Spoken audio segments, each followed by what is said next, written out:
시장에서 도를 쉬어야 계신 우리 구독자분들 반갑습니다. 용천도사입니다. 오늘 동해에서 석유와 가스가 발견됐다는 소식과 함께 코스피 대형주인 한국가스공사가 오전에만 순식간에 거래대금 5천억을 채우면서 상한가에 들어갔습니다. 그만큼 현재 석유, 가스와 관련된 관심도가 높다는 뜻이겠고, 여러분들이 오늘 시장에서 보신 것처럼 현재 석유 관련주 그리고 가스 관련주, 나아가서 철강 관련주까지 시장에서 급물살을 타고 있는 모습이 나타나고 있는데, 그러면 아직까지는 우리가 이 비현실적인 소식과 관련해서 앞으로 시장은 어떻게 받아들일지, 그리고 우리는 매매를 어떤 형태로 접근해야 되는지 이번 영상을 통해서 정리해드릴 테니까 석유주 혹은 가스주 내지는 철강주까지 현재 매매하고 계시거나 아니면은 매매를 고민 중이신 분들은 이번 영상이 도움이 되실 겁니다. 바로 보겠습니다. 우선 말씀드렸던 것처럼 오늘 오전에 속보로 전해진 소식으로 동해에서 석유와 가스가 발견되면서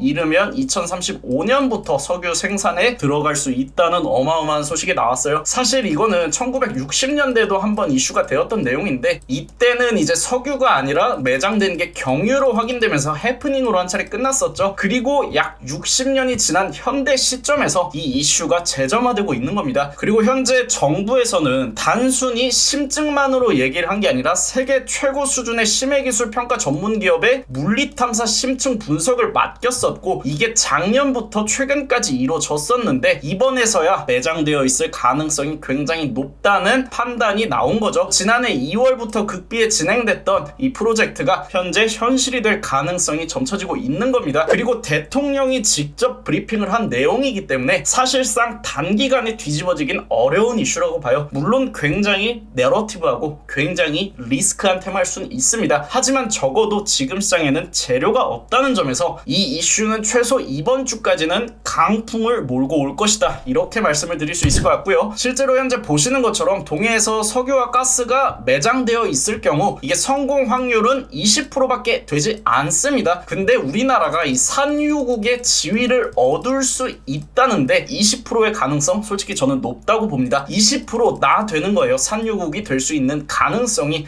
그래서 실제로 올해 12월부터 실질적인 탐사가 시작될 수 있고 2025년 상반기에는 결과가 나올 것이라고 하죠. 이 말은 적어도 올해 하반기까지는 이 기대감을 통한 재료 자체가 유효할 수 있다는 걸 의미합니다. 그리고 우리나라가 산유국이 될 수 있다는 재료는요, 사실 이 시장에 단 한 번도 반영이 되지 않았던 매머드급 모멘텀이에요. 그래서 이 투자자들도 관심을 굉장히 많이 가질 거고 전 세계적으로도 굉장히 큰 이슈로 부각이 될 가능성이 높습니다. 그렇다고 해서 물론 모든 종목이 다 급등하는 건 아니겠죠. 그러면은 우리가 이 테마를 어떤 형태로 바라봐야 하냐? 우선 단순 해프닝으로 끝날 재료는 아닙니다. 이거는 굉장히 큰 강풍을 몰고 올 수 있는 재료고, 대통령이 직접 브리핑을 했기 때문에 단순 해프닝으로 그냥 이 기대감 자체가 훼손될 수 있다, 이렇게 생각하진 않아도 될 것 같아요. 그래서 우리가 볼 수 있는 테마는 석유와 가스, 철강이 있겠고요. 이미 정부 차원에서 브리핑이 들어갔기 때문에 세계적인 관심도도 앞으로 시간이 지날수록 높아질 수 있다고 봅니다. 그래서 실질적인 탐사는 말씀드렸던 것처럼 올해 12월부터 진행이 될 수 있기 때문에 적어도 12월 전까지는 이 기대감 하나만으로도 움직이기 충분하다. 물론 이 기대감이 6개월 내내 반영되지는 않을 거고 6개월 동안 반영될 수 있는 이 기대감이 주가에 압축돼서 최소 이번 주 동안은 터져줄 수 있다. 그리고 세 번째로는 재료가 없는 현재 시장. 지금 시장 같은 경우에는 5월달에 강세를 보였던 종목들이 여전히 강세를 보이고 있고, 주도 업종은 사실상 자율반등 형태로 움직임이 나오고 있습니다. 그렇기 때문에 재료가 없는 현재 시점에서 이렇게 지속 가능한 모멘텀이 나왔다면 우리가 시장에서 느낄 수 있는 파급력은 절대 작지 않다는 점. 그래서 최소 이번 주까지는 급등락을 통한 옥석가리기가 병행될 수 있습니다. 물론 오늘 오전에 일제히 대부분의 종목이 상한가에 들어갔기 때문에 보시는 것처럼 대장주는 전부 다 상한가에 마감이 됐어요. 그럼 내일 오전에 어떤 형태의 움직임이 나올 수 있느냐? 우선 오늘 저녁까지 정부 차원에서 이 기대감을 훼손시킬 수 있는 새로운 브리핑이 나오는 게 아니라면, 하지만 제가 말씀드렸죠, 그런 브리핑은 나오지 않을 가능성이 높다고요. 그러면 내일 오전까지는 기대감으로 인해서 얘네들이 다 갭상승이 나올 겁니다. 갭상승이 나온다면 오늘 오전에 일단 뉴스만 보고 이 시장에 열풍에 참여한 투자자들은 내일 갭상승이 나왔을 때 차익 실현 물량을 내놓을 겁니다. 그러면은 우리가 이 테마의 강도를 여기서 확인할 수가 있는 거예요. 우선 오늘 오전에는 속보로만 떴었습니다. 속보로 뜨고 보자마자 매수하신 투자자 분들은 일부는 분명히 내일 갭상승이 나올 때 차익 실현 물량을 내놓을 겁니다. 그러면은 주가는 갭상승한 이후에 이후에 윗꼬리를 달고 음봉 전환이 될 수 있겠죠. 여기서부터 이제 본 게임이 시작되는 겁니다. 이렇게 음봉 전환이 되었음에도 불구하고 추가적인 순매수를 통해서 장중 변동성을 반납하고 재차 고가 랠리로 연결이 된다. 그러면 변동성은 다소 강할 수 있지만 이 테마가 그만큼 차익 실현 물량을 받고 추가적인 상승으로 연결될 가능성 또한 굉장히 높다는 뜻이고 힘 자체가 좋은 테마라는 걸 의미하기 때문에 그때부터 우리가 볼 수 있는 종목들은 이렇게 대장주로 움직이고 있는 종목들을 진입하는 방향과 조금 더 안정적으로 볼 수 있는 포스코 인터내셔널이나 GS 얘네들은 그래도 근본이 좀 있는 종목들이죠. 기본적으로 철강, 석유 그리고 가스 테마 자체가 이 시장에서 변동성이 굉장히 강한 테마에 속하기 때문에 우리가 특정 종목 하나만 두고 분석을 하는 게 아니라 포괄적으로 여러 가지 종목들의 움직임을 보고 판단을 해야 됩니다. 그래서 이렇게 근본 있는 종목들로 좀 안정적으로 매매를 하거나 아니라면은 상방에 매물이 없는 종목들, 우린 PTS나 DK락 같은 경우에는 상방에 매물이 사실상 존재하지 않는 상황이죠. 그래서 이렇게 매물이 없는 종목들로 단타로 들어가거나 중요한 거는 이 테마 자체는 대응만 잘 한다면 분명히 먹거리가 될 수 있다는 겁니다. 그래서 이 테마 같은 경우에는 단타로 봐도 좋고 종배로 봐도 좋겠지만 그래도 최근 시장 트렌드 혹은 최근 시장의 움직임을 염두한다면 장중 급등락이 계속 반복될 수 있기 때문에 오늘처럼 대장주가 일제히 상한가에 들어간 게 아니라면 오버나잇보다는 이 대응의 영역 속에서 장중 단타로 대응하는 게 저는 조금 더 안정적일 수 있다고 판단을 하고요. 물론 이 흐름은 내일까지 지켜봐야 알 것 같습니다.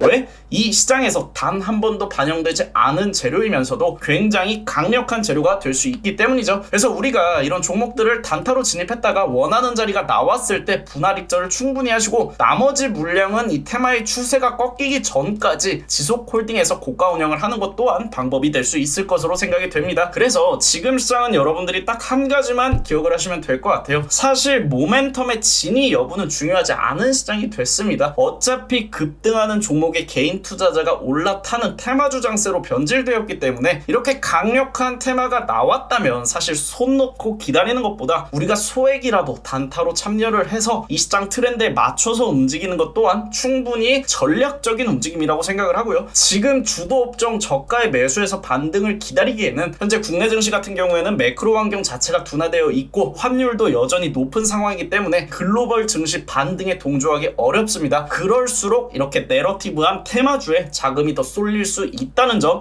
여러분들이 기억하시면 되겠고요. 저희 무릉도원 같은 경우에는 지난주 금요일에 유사한 관점으로 SK를 들어갔습니다. 실제로 SK 같은 경우에도 저희가 모멘텀의 진위 여부를 체크하기보다는 말씀드렸던 것처럼 특징주 형태로 일상거래일 정도 보유가 가능한 종목이고 하방으로는 5% 상방으로는 10%에서 20% 열어놓고 손익비 관점에서 대응한다고 말씀을 드렸고요. 이 경영권 관련 문제는 호재로 받아들일지 악재로 받아들일지 다소 애매한 경계선에 놓여져 있지만 기관의 개입을 통해서 주가가 상승하는 경우 대다수의 개인 투자자가 호재로 인식하면서 추가적인 상승이 나올 수 있다고 말씀드렸고 실제로 오늘 SK 약 10%가량 수익 실현 완료가 되었습니다. 지금 시장은 개인 투자자가 사실상 확신을 갖고 달려들 수 있는 테마가 조금 더 강한 상승이 나올 가능성이 높다. 그리고 그런 구간들은 기술적으로 잡아내는 게 중요하다. 그래서 테마를 알더라도 대응을 어떻게 하냐에 따라서 수익이 날지 손실이 날지 명확하게 달라질 수 있으니까 지금 시장 매매가 어려우신 분들은 위에 번호로 문자 남겨주시고 저희 무릉도원 많은 분들이 함께하고 있는데 들어오셔서 함께 하신다면 SK부터 시작을 해서 오늘 나온 석유주처럼 이 시장에서 특징주 형태로 움직이는 종목들은 제가 6월달에 다 잡아드릴 수 있도록 하겠습니다. 그리고 저희 무릉도원 뿐만이 아니라 라이브 방송에서도 5월부터 현재 6월까지 굉장히 좋은 수익 만들어 드리고 있고요. 내일 오전에 석유주 내지는 가스주가 강세를 보인다면 저희 라이브 방송에서도 석유주 내지는 가스주를 매매를 하겠죠. 그래서 내일 오전에 라이브 방송에서 제가 말씀드렸던 테마를 한 번 더 다룰 예정이니까 내일 라이브 방송 꼭 참여하시고 참여하시는 방법은 여러분들 구독 알람 설정만 눌러두시면 됩니다. 그럼 오늘 영상 여기서 마무리하고 여러분들 또 내일 같은 시간에 만날게요.